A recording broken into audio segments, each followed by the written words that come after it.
Morning students. तो class 7 की आज मैं साइंस के चैप्टर नंबर 1 को स्टार्ट कर रहा था, जो कि है हमारा न्यूट्रिशन इन प्लांट्स।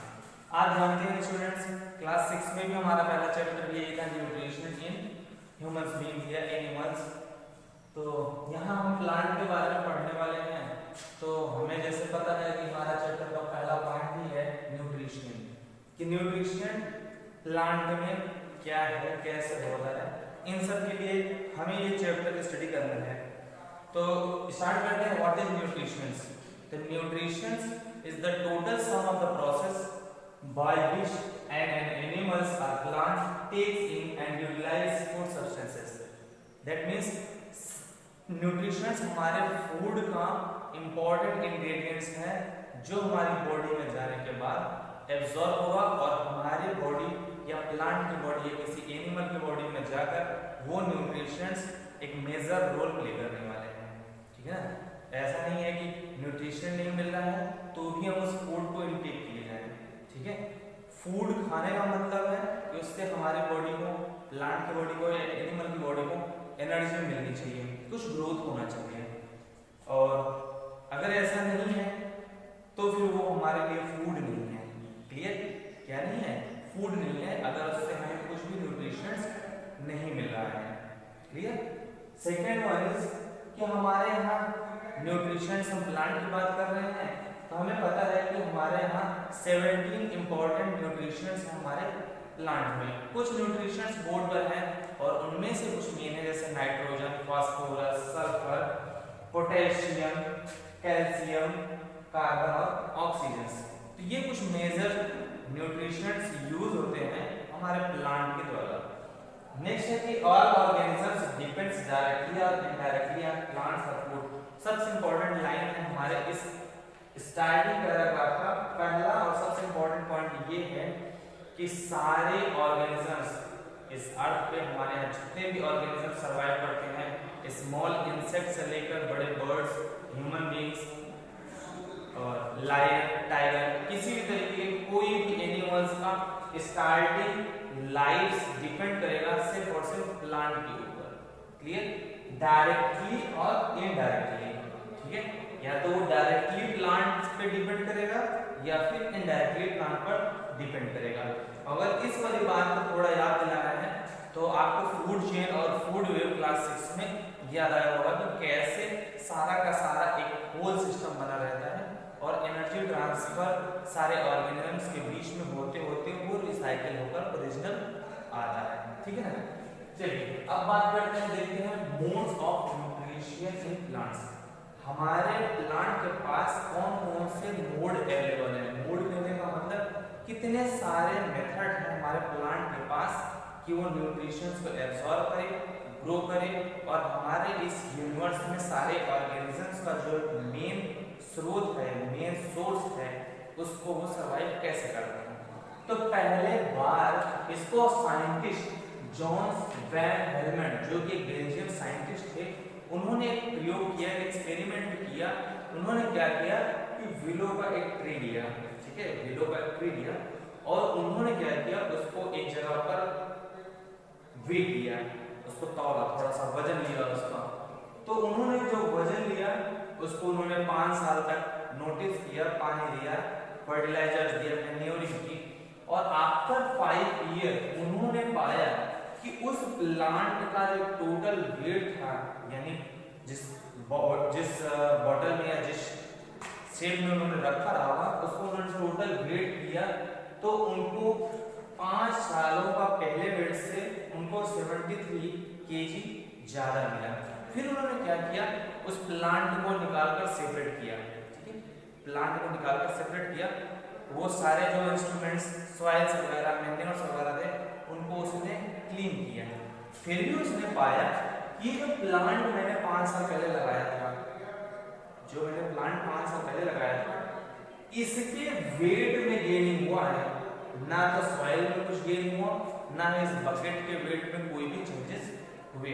तो उसने पाया कि ये जो प्लांट था, ये विलो का जो प्लांट था छोटा था, जिसको उसने वेट किया था बिफोर 5 ईयर, उसकी बार्क में, उसके शेल्स में, उसके लीव्स में काफी ज्यादा वेट गेन हुआ, तो उसको लगा कि यार ये प्लांट भी ग्रो करते हैं, इनको भी न्यूट्रिशंस की रिक्वायरमेंट होती है। क्लियर? अब बात करते हैं टाइप्स ऑफ न्यूट्रिशंस। हमने यहाँ मोड की बात की, किसकी मोड की, कितने मोड हो सकते हैं। मोड मतलब लेने का तरीका, खाने का तरीका है, ठीक है। तो प्लांट दो तरीके से सोर्स न्यूट्रिशंस को ले सकते हैं, टाइप्स, ठीक है। तो ये डिपेंड करता है सोर्स ऑफ न्यूट्रिशंस कि वो प्लांट का सोर्स क्या है, ठीक है। प्लांट का सोर्स क्या है, उसके बेसिस पर न्यूट्रिशंस प्लांट्स के बताए गए हैं। पहला है ऑटोट्रॉपिक न्यूट्रिशंस, ठीक है। ऑटोट्रॉपिक न्यूट्रिशंस, तो वर्ड ऑटो मींस सेल्फ और ट्रॉपिक का मतलब होता है न्यूट्रिशंस। इसका मतलब हुआ ऐसे प्लांट्स जो अपना फूड खुद से मैन्युफैक्चर कर सकें, खुद से बना सकें और उसको कंज्यूम कर सकें। जैसे एग्जांपल्स में लिखा हुआ ग्रीन प्लांट्स। ग्रीन प्लांट्स में आपको पता है फोटोसिंथेसिस होता है in the presence of sunlight, तो वो अपना फूड मैन्युफैक्चर कर लेते हैं। तो it is a process by which N organisms make their own food. तो हमने देखा कि ऑटोट्रॉपिक न्यूट्रिशंस ग्रीन प्लांट्स के लिए है जो अपना फूड स्वयं से या सेल्फ मेड फूड बनाते हैं। तो एक न्यूट्रिशंस ऑटोट्रॉपिक न्यूट्रिशंस है, दूसरा हुआ हेटेरोट्रॉपिक न्यूट्रिशंस, दूसरा हुआ हेटेरोट्रॉपिक न्यूट्रिशंस। इसका मतलब हुआ कि ऐसे प्लांट या ऐसे ऑर्गेनिजम्स जो अपना भोजन खुद से नहीं बनाते हैं और वे अपने फूड को किसी अनदर मीडियम से या अदर ऑर्गेनिजम्स से लेते हैं, ठीक है। इसीलिए यहाँ लिखा है नॉन ग्रीन प्लांट्स, ठीक है। नॉन ग्रीन प्लांट्स का मतलब कि ग्रीन प्लांट्स तो ऑटोट्रॉपिक हैं, इसका मतलब है except green plants all these plants अपना फूड नहीं मैन्युफैक्चर कर पाएंगे, तो वे अपना फूड किसी न किसी ऑर्गेनिजम्स के थ्रू अटेन करेंगे। अब बात आई कि वो अपने फूड को अदर ऑर्गेनिजम्स के थ्रू कैसे पाएंगे, ठीक है। तो इसके बारे में जो डिटेल स्टडी है वो हम अगली हेडिंग में देखते हैं, जो कि है न्यूट्रिशन इन हेटेरोट्रॉपिक प्लांट, कि हेटेरोट्रॉपिक प्लांट्स में हमने कैसे न्यूट्रिशन का ट्रांसफर किया हुआ, ठीक है। स्टार्ट करते हैं कल के आगे के टॉपिक से। जो हमने टाइप डिसाइड किया था, जो टॉपिक हमने कल पढ़ा था, वो दो तरीके के प्लांट्स थे, ऑटोट्रॉपिक, हेटेरोट्रॉपिक्स। तो दो तरीके के प्लांट्स के न्यूट्रिशन में, तो आज हमें उसके आगे जानना था कि और कितने हेटेरोट्रॉपिक्स प्लांट की क्लासिफिकेशंस हो सकते थे, उसको आज हमें पढ़ना है। तो इसमें 4 कैटेगरी बनी हुई है। अभी आपके बोर्ड पे पहला लिखा होगा पैरासिटिक प्लांट है, दूसरा सिम्बायोटिक है, तीसरा सैप्रोफाइटिक प्लांट है, सैप्रोफाइटिक प्लांट है, और चौथा अभी इंसेक्टिवोरस प्लांट आपको लिखना बाकी है। तो B focus and be careful. सारे प्लांट के जितने भी न्यूट्रिशंस हैं ये सारे अब आपको डिटेल में समझने हैं, ठीक है ना। तो पहला है पैरासिटिक प्लांट्स। तो पैरा मींस ही होता है कि दूसरे पे, पैरा मींस होता है अदर के ऊपर डिपेंडेंट, ठीक है। पैरा मींस होता है दूसरे के ऊपर डिपेंडेंस, यानी it depends on another living plants. तो पैरासिटिक प्लांट्स वो प्लांट्स हैं जो अपने लिए फूड, वाटर की नेसेसिटी को फुलफिल करने के लिए अदर प्लांट के ऊपर ये डिपेंडेंट रहते हैं, ठीक है। इनको जो भी अपना फूड, वाटर चाहिए होगा, इसके लिए ये खुद रिस्पॉन्सिबल नहीं है, खुद ये कुछ नहीं करते हैं, उसके लिए दूसरे प्लांट के ऊपर डिपेंड रहते हैं। They have modified roots called haustoria. इनके पास एक मॉडिफाइड रूट होती है, एक जड़ होती है, वो इम्प्रूव्ड वर्जन होती है, मॉडिफाइड होती है उनके नेचुरल रूट से, उसको हम कहते हैं हॉस्टिया। तो हॉस्टिया करता क्या है, इसका काम है कि पैरासिटिक प्लांट में से ये एक्सट्रैक्ट करने में हेल्प करता है होस्ट प्लांट में। दैट मींस अगर सपोज करिए कि आपके पास कोई एक प्लांट है, ये वाला प्लांट जो अपना भोजन, फूड खुद बना सकता है, यानी ग्रीन प्लांट, ऑटोट्रॉपिक प्लांट्स, तो इसके ऊपर या इसके आसपास या इसके प्लांट से, रूट से ये पैरासिटिक प्लांट अटैच रहेगा, इसको हम बोलेंगे होस्ट प्लांट। और जो पैरासिटिक प्लांट है उसके पास रहेगा मॉडिफाइड रूट। क्या रहेगा?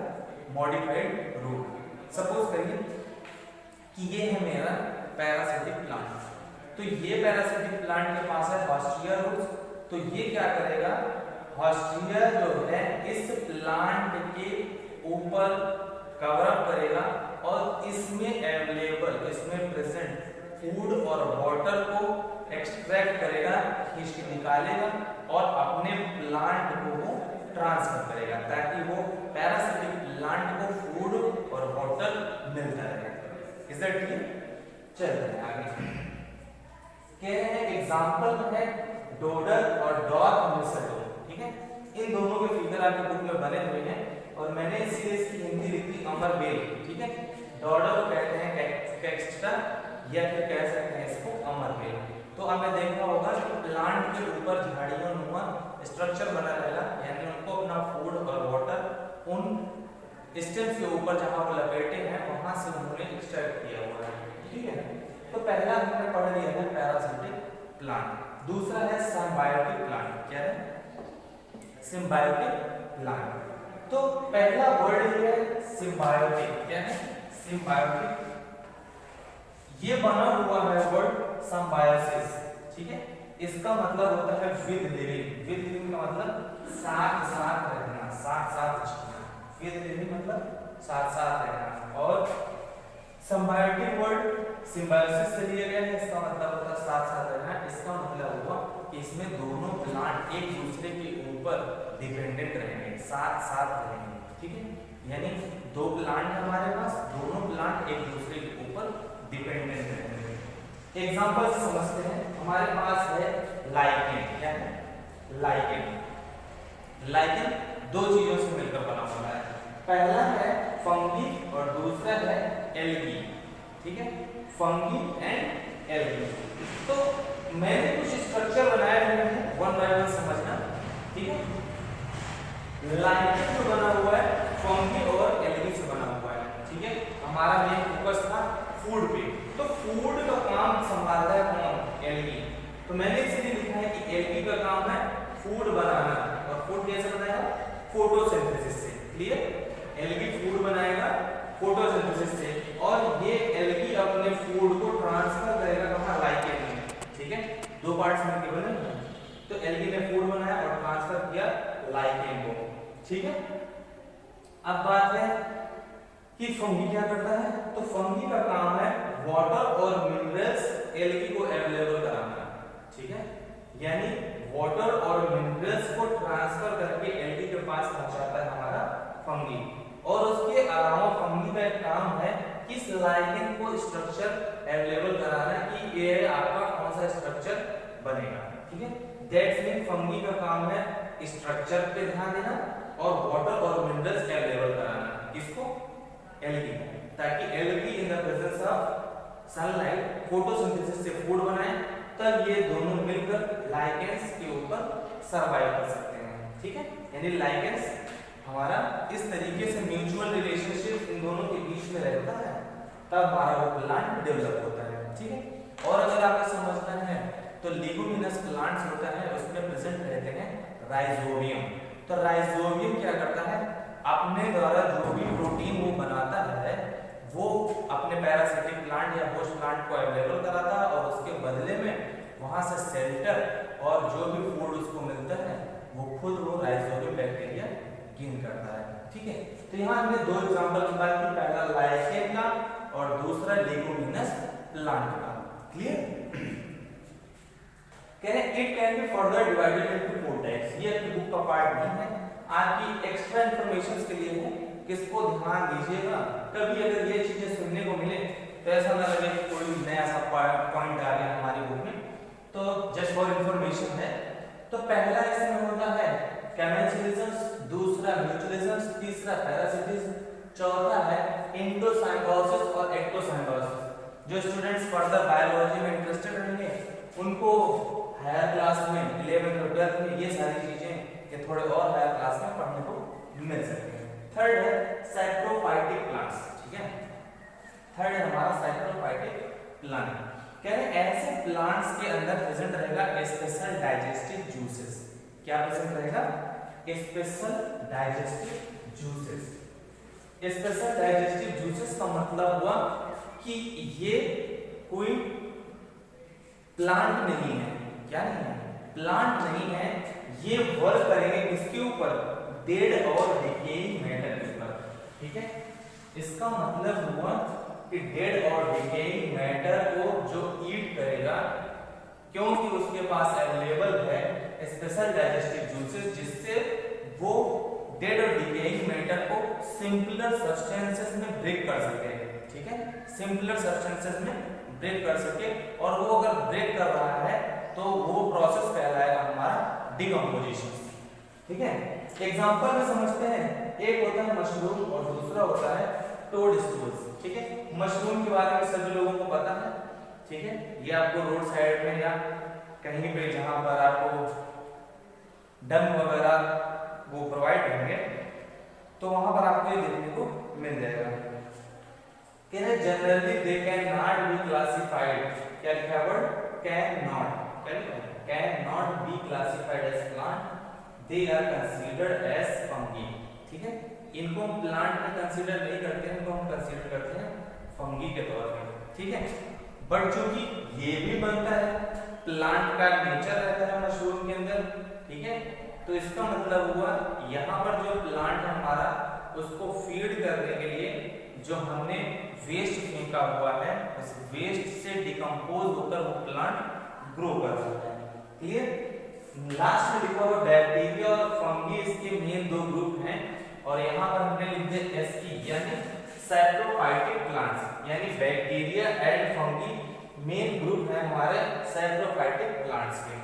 कह रहे saprophytic plants need warm temperature, oxygen and water for decomposition. कह रहे ये प्लांट तभी वर्क करेगा जब उसको वार्म टेम्परेचर मिले, ऑक्सीजन मिलेगा और वाटर मिलेगा, तभी हमारा सैप्रोफाइटिक प्लांट सरवाइव कर पाएगा।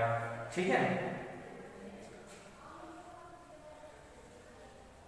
चलिए अभी आपको हमें एक और बताना है, तो थोड़ी देर के बाद आपसे मिलते हैं। The last one is known as insectivorous plants. Insectivorous plants हम उस प्लांट को कहते हैं जो अपने फूड को, मिनरल वाटर्स को और अदर न्यूट्रिशंस को फुलफिल करने के लिए स्मॉल इंसेक्ट्स को ईट करते हैं। तो लिखा हुआ है these plants consume small insects to provide nutrition to their body, यानी वो सर्वाइव करने के लिए, ग्रोथ करने के लिए छोटे छोटे स्मॉल इंसेक्ट्स के ऊपर डिपेंडेंट रहते हैं। एग्जांपल्स के तौर पर बता सकते हैं वीनस फ्लाईट्रेट और पिचर प्लांट्स। एग्जांपल्स आपकी बुक में विद फिगर इसलिए अवेलेबल है, आप लोग उनको देख लीजिए, अगर कोई डाउट होता है तब हमसे पूछ सकते हैं।